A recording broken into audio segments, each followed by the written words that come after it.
Sebanyak 393 calon jemaah haji, CJH, asal Kota Makassar dan Kabupaten Sinjai resmi diberangkatkan menuju Tanah Suci, Mekah Al-Mukarramah, Jumat, 2 Mei 2025, pagi. Pantauan tribuntimur.com di Aula Asrama Haji Sudiang, para CJH tampak mengikuti sosialisasi teknis terkait keberangkatan dan pelaksanaan ibadah haji. Salah satu yang ditekankan adalah menjaga dokumen perjalanan agar tidak tercecer, serta memastikan barang bawaan tidak melebihi batas maksimal 7 kg saat kepulangan nanti. Kepala Bidang Penerimaan dan Pemberangkatan Haji PPIH Embarkasi Makassar, Haji Yunus, menyampaikan bahwa proses pemberangkatan di Bandara Internasional Sultan Hasanuddin berjalan lancar. Yunus juga mengimbau seluruh jemaah untuk menjaga kesehatan fisik dan kekompakan selama menunaikan ibadah di Tanah Suci. Pelayanan prioritas untuk lansia dan difabel. Sementara itu, Kepala UPT Asrama Haji Makassar, Zulhijaz, mengatakan bahwa pihaknya memberikan prioritas pelayanan bagi jemaah lansia dan penyandang disabilitas. Setibanya di asrama, jemaah lansia dijemput dengan mobil golf dan langsung diarahkan ke kamar khusus yang telah disiapkan. Masing-masing lansia didampingi oleh petugas yang juga akan bertugas di Mekah.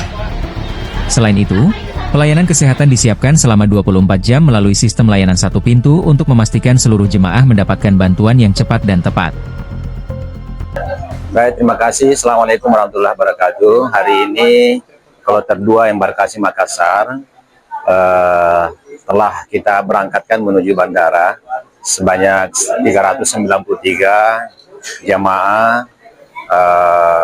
Alhamdulillah kita bersyukur bahwa proses boarding telah dilakukan dengan baik tanpa ada kendala yang berarti, dan semua jamaah sekarang ini sudah berada di wilayah bandara.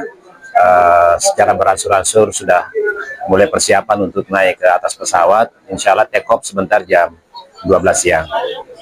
Ya, tadi alhamdulillah Pak Kakadwir selaku Ketua PPIH telah menyampaikan arahan agar supaya jamaah menjaga persatuan dan kesatuan, saling membantu antara satu dengan yang lain, serta mensucikan hati, niat dan pikirannya untuk menunaikan ibadah, bahwa ibadah ini juga adalah ibadah fisik, maka disampaikan supaya menjaga kesehatan, dan tentu yang terpenting adalah kekompakan di antara mereka supaya proses perjalanan ibadah ini bisa berjalan dengan baik.